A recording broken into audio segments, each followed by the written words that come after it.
अच्छा जी, रिकोडिक का मामला भी लोग हवाला देते हैं कि हमने रिकोडिक से कॉन्ट्रैक्ट ख़त्म किए, सावरन गारंटी थी, हमें जुर्माने हो गए, हमें फिर रिकोडिक के साथ जाके नेगोशिएट करना पड़ा, फिर ना ऐसा हो जाए। सुहेल साहब, मैंने कहा है कि 52% हुकूमत के अपने हैं, क्या वो रिकोडिक की तरह दुनिया के अंदर फाइल कर देंगे पिटीशनें?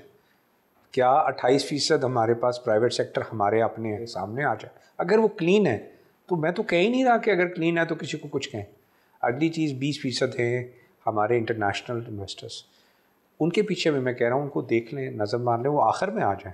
लेकिन वो जो 20% प्लांट्स हैं, मैं ये कह रहा हूँ वो भी शायद पाकिस्तानियों के ही हैं, वो भी शायद वो छुपे हुए मालिक हैं। आप जब डिटेल में जाएंगे आपको पता चल जाएगा। इन लोगों का मौक़िफ़ ये है कि जब ये किए गए उस वक़्त मुल्क में 18 घंटे लोड शेडिंग थी, नागज़ीर थे, मजबूरी थी, सरमायाकारी नहीं आ रही थी, तो हमने मजबूरन ऐसी अट्रैक्टिव उनको ली। तो फिर ये पता तो नहीं था कि डॉलर इतना शूट कर जाएगा, ऑयल इतना शूट कर जाएगा, इस वजह से ये हुआ। चल साहब मुझे बताएं, 52% प्लांट तो हुकूमत ने खुद लगाए थे, उस वक्त तो किसी ने कोई प्लांट नहीं लगाया था। तो इसीलिए ना कि आ नहीं रहे थे। नहीं, इसमें तो हकीकत ही नहीं है कि इन्वेस्टर नहीं आ रहे थे। नहीं, लेकिन गौर साहब वो देखें, ये जो 52% है इसमें किसी शख्स को तो नहीं फ़ायदा हो रहा ना, हुकूमत को ही फ़ायदा हो रहा है ना। सर जी वही कह रहा हूँ, उसकी जो मिसमैनेजमेंट है राय साहब, वो कंज्यूमर पे पड़ रही। मैं फ़ायदे की तो बात नहीं कर रहा, मैं कह रहा हूँ कि जो आज कंज्यूमर है वो तड़प उठा है। हम सारे पाकिस्तानी जो हैं बातें तो करते हैं, तनकीद भी करते हैं।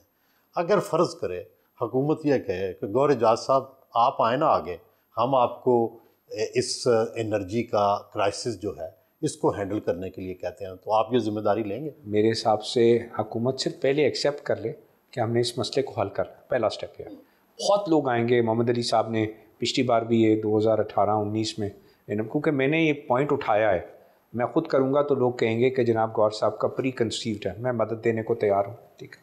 बट मैं कहता हूँ कि मोहम्मद अली साहब पहले भी मौजूद थे, टास्क फोर्स को उन्होंने हेड किया, फिर बना दें उनको। आज भी पूरी बिज़नेस कम्युनिटी को लीड कर रहा हूँ, अब मैं एप्टमा को नहीं, मैं पूरी पाकिस्तान की बिज़नेस कम्युनिटी को, पूरी पाकिस्तान की बिज़नेस कम्युनिटी मेरे साथ खड़ी है सिवाय इन 40 लोगों के। तो मेरा पॉइंट है ये, अब case is not business community, business community के 40 लोगों का मुकदमा 24 करोड़ आवाम से है, पूरी बिज़नेस कम्युनिटी भी 24 करोड़ आवाम के साथ खड़ी है। पाकिस्तान का हर चैम्बर, हर एसोसिएशन ने जो है इस IPP कॉन्ट्रैक्ट के ख़िलाफ़ ना सिर्फ इसकी प्रेस कॉन्फ्रेंस की हैं, बयान दिए हैं, एहतजाज कर रहे हैं, तमाम चैम्बर उन 40 लोगों के खिलाफ। गौर साहब, आप मौजूदा हुकूमत के ये ख़िलाफ़ जा रही है ना बात, जो आप इस वक्त आपका स्टांस है, तो क्या पॉलिटिकली अगर वो आपसे मदद मांगे आप उनकी सपोर्ट करेंगे या आप अपोजिशन को ही खुश करते रहें? देखिए, मेरा अपोजिशन से कोई राब्ता नहीं, मेरा हुकूमत से एक इल्तिजा है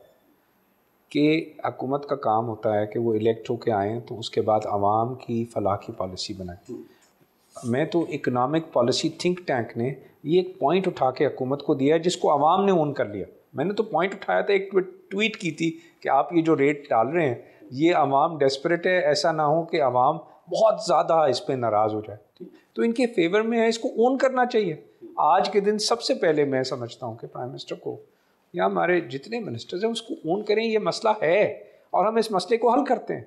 तो ये हुकूमत के फेवर में है कि आवाम का मसला इकनॉमिक पॉलिसी थिंक टैंक ने उनके सामने रखा है, तमाम फैक्ट और डाटा भी दे दिया कि 300-300 रुपये यूनिट में आप खरीद रहे हैं बिजली। आपकी बातों पे हुकूमत मूव हो जाती है, मुतासर हो जाती है, IPP सारे हम बंद कर देते हैं जिनकी हमें ज़रूरत नहीं, तो अंधेरा नहीं मुल्क में हो जाएगा? हमारे पास आज की कैपेसिटी 43,000 मेगावाट है, हुकूमत के 52% है, हमारे पास एम्पल एनर्जी है 23,000 की।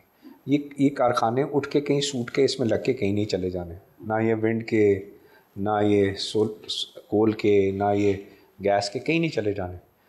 हम खुद से घर में बैठ के जस्टिफिकेशन दे रहे हैं कि ये 40 लोग नाराज़ होकर कहीं सूटकेस में रख के ये प्लांट लेके ना चले जाएं। ये दुनिया में कोयले के प्लांट कहीं नहीं लग सकते, ना लगते थे जब लगे यहाँ। ये विंड पावर जिस कीमत पे लगे हैं, दुगनी तिगनी चुगनी, इस कीमत पे यहाँ पे इन्होंने बहुत बहुत पैसे कमा लिए।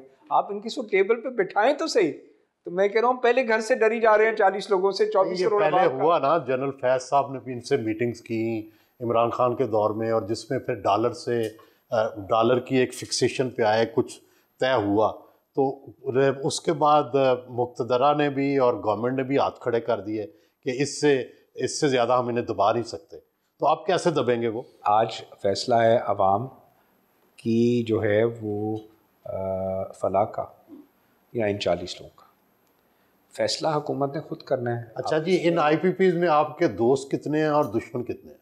सारे ही दोस्त हैं, कोई एक भी दुश्मन नहीं है।